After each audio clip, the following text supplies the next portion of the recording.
Greetings, everyone. On the screen is a picture of some eruptions in St. Vincent. At the moment, we are told that they're contemplating exiting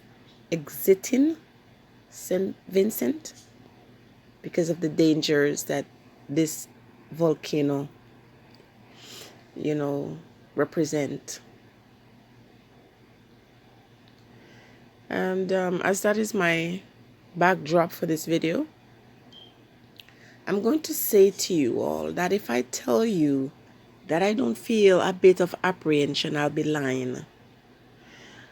I have received my last message a week ago, and since that time, there has been silence. I'm not used to that, people.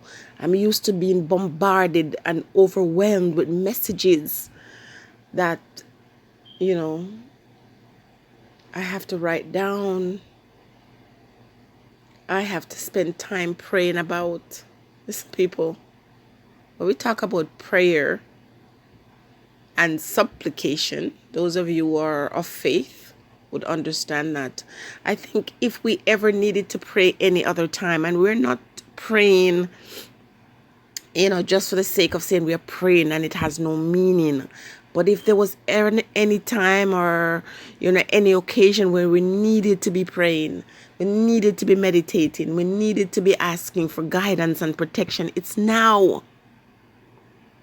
Okay? So we talk about the flood, the fire, and the famine. And I'm just led to believe that it's in that order. I haven't switched it. I have not been looking for the famine. I've been looking for the next thing, which is the fire. And, I look at this situation in St. Vincent and I say, okay, so this is it. But something finally occurred to me this morning. So I was thinking that this fire, was something that the Creator was going to cause, but now I realize it's not. And I realize all of these things, the flood, the fire, and the famine, are going to be produced by man. But what is so scary and what gets Jenny afraid, and I am afraid, but that doesn't mean that in fear I cower. Because people say, fear not, don't be afraid. Well, yeah, it's an easy thing to say. But when those emotions, start to force you into fight or flight, it's a real thing. It's scary, the extent that human beings will go. It is very scary. And so I ask you, where are you in your spiritual journey? Where are you? Because that's what's going to save you. It is your deep connection with a source greater than yourself. The breath in the wintertime when you breathe and you see that, that's frost or that smoke coming off your breath, that's God. That's the Spirit of God in you. And when you see your emotions get stirred and you weep, that is God in you.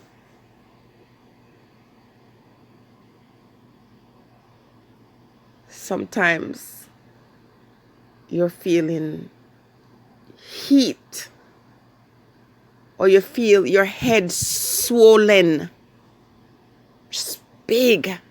When we were kids, we were told that was spirit passing. When your head swell, as they would say, that's spirit. Now you have to tap into that deep spiritual part of yourself to be able to get instruction on what to do next. And let me tell you something, as deeply connected as we are spiritually, some of us are going to go. Some of us are going to exit the physical planes. And so you have to decide, which side are you on? Because the wicked doesn't sleep. They never sleep. And they thirst for blood. And when demons come out, whether it be day or night, they're not wasting their energy and their time. They're out here to work.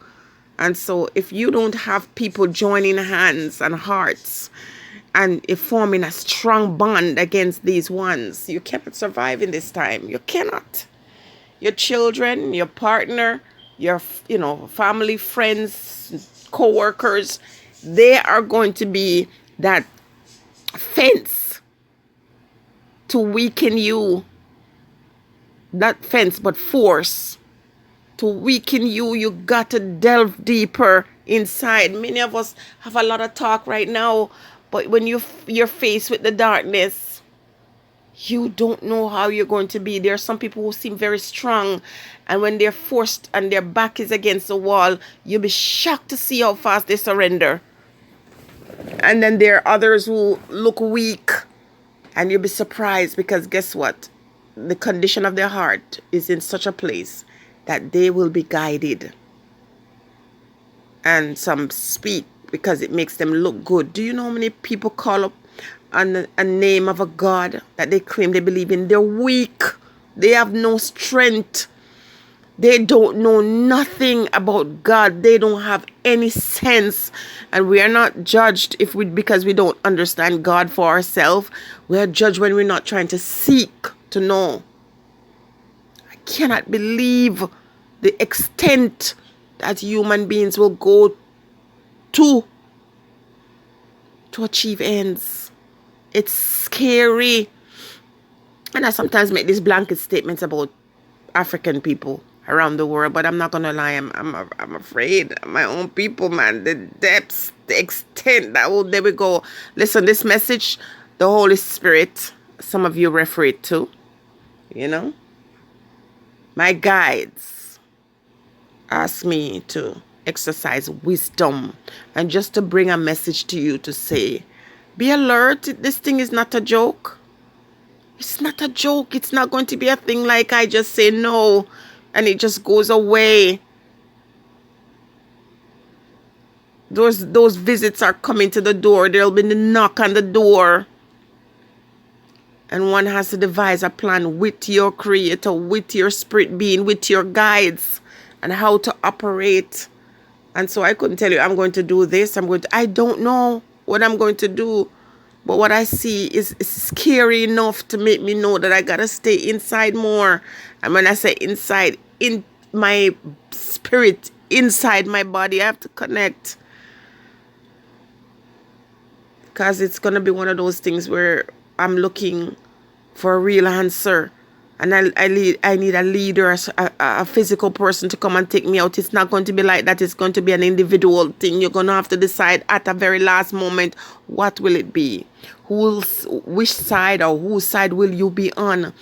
And are you willing to hold on to this physical being? Or are you willing to let go of it and surrender to the will of the Creator? Are you hearing from your God? Are you seeking your God? Are you asking for direction? Don't you see it, people? Can't you see it? It's never gonna end until the dragons are fed.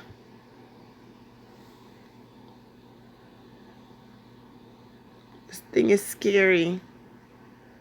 But, they are not greater than my God or my guides, my Creator. They're not. But the thing is going to get very strange, very wicked. People, I see problems with water shortage. Empty bottles.